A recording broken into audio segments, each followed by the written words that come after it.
Before we get to the DNC, though, let's kind of just sum up what happened at the Republican National Convention on Thursday. After our last show, we had this incredible, absurd speech from Clint Eastwood, and he kind of went up there, and it was this rambling kind of very strange speech that went nowhere. He was talking to an empty chair, which was supposed to represent President Obama in some way. And it's funny because as ridiculous as it was kind of representative of what the Republican Party has been doing the entire term to President Obama, which is in the same way that Clint Eastwood was talking to a President Obama that wasn't there.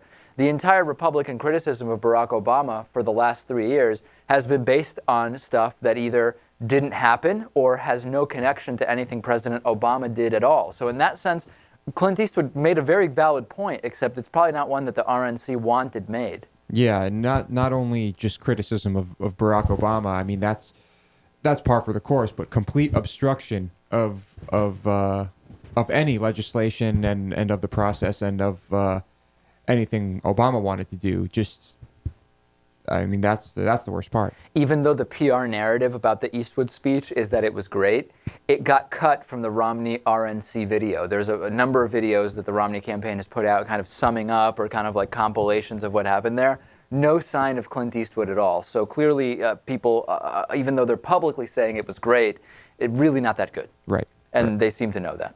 It was odd. Odd to say the least. Yeah. Interestingly enough, Thomas Friedman said something fascinating about Mitt Romney's speech. Mitt Romney talked in a speech about Neil Armstrong, the great American hero, astronaut, so on and so forth. And Thomas Friedman said, what was it on Meet the Press, Natan? Yeah, it was on Meet the Press on Sunday. On Meet the Press yesterday, Thomas Friedman saying, you know, it's fascinating because Mitt Romney calls Neil Armstrong a hero, but he's a guy who was employed by NASA, and previously he was in the military, so basically employed by the government exclusively for a huge part of his life.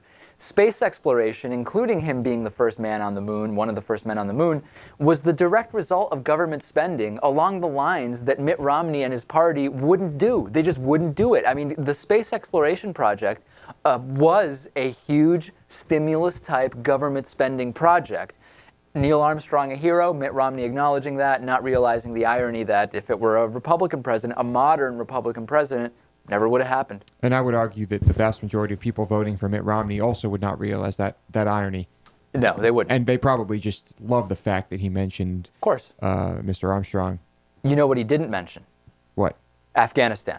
Oh. Incredible that a Republican candidate, of course, as you know, ladies and gentlemen, Democrats don't like the troops and they don't support the troops. Republicans do.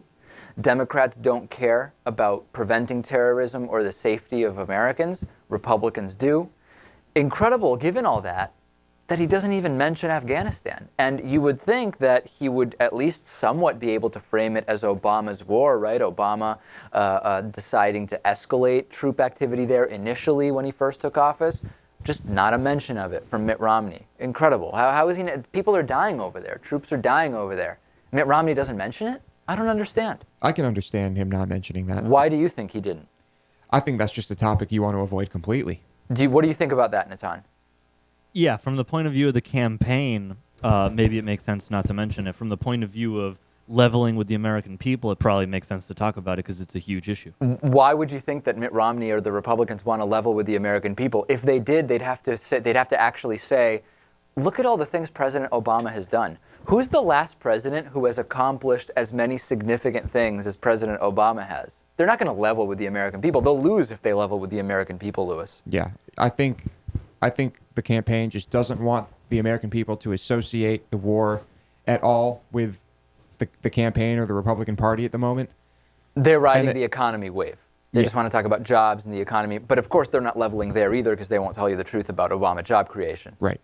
And also not mention George W. Bush. Bill Clinton speaking at this week's Democratic National Convention. I think one of the few primetime allusions to George W. Bush was Jeb Bush mentioning his brother. He didn't even mention him by name, did he, Natan? No, I saw the speech and he said, my brother, pause, I love my brother. But he didn't even say my brother was a good president. He just said, I love my brother. Like he's apologizing for That him. really tells you something about what we have to look forward to if it's President Obama with a second term or Mitt Romney getting a term. Not even a mention, of course. Forget about George Bush being at the convention. That would be a disaster for Republicans. Oh, yeah. Don't even mention him, though. it's amazing the things Mitt has to distance himself from. The response to Mitt's speech was tepid. So whatever it is that, our analysis, whatever analysis you believe, Republicans understandably, expectedly said that Romney's speech made them more likely to vote for Romney. How much more likely could that get? They're going to vote for Romney no matter what. Why else would they be there? Why else would they be there? Now, Democrats predictably said the convention and Romney's speech made them less likely to vote for Romney. Now, let's look at independents, which are a key group. They said that they were basically split. 36% saying that the convention made them more likely to vote for Romney. 33% saying that they are less likely to vote for Romney. 30% said they just don't know, or that the convention made no difference at all. Now, let's start taking the electorate. Swing states only. Independent voters in swing states. Undecided independent voters in swing states. And now, among those undecided independent voters in swing states, only 3 additional percentage points say they are more likely to vote for Romney than less based on the convention. That's not good, ladies and gentlemen. Whatever national polls you're seeing now saying Romney 44 to 40 or 48 to 44, whatever it is, Lewis, this is at 3-4 days post-convention, one of the smallest convention bounces in history that we are seeing for Mitt Romney here. Yeah, I think there's also something to be said about the order in which the conventions take place. I agree. I always think whoever goes second has an advantage. That's the freshest in your mind, and that's the one that's going to leave the impression on you closest to Election Day. However, I think polling experts, Natan, would say that once you get more than 10 days past both conventions, it kind of doesn't matter what order they go in. Most of the effect is gone. That's true. Although this time, because there's an incumbent president running for office, namely Obama, I think it's a little different, and I think it's going to be better for Obama because now he's had all of these accusations hurled on him by the RNC.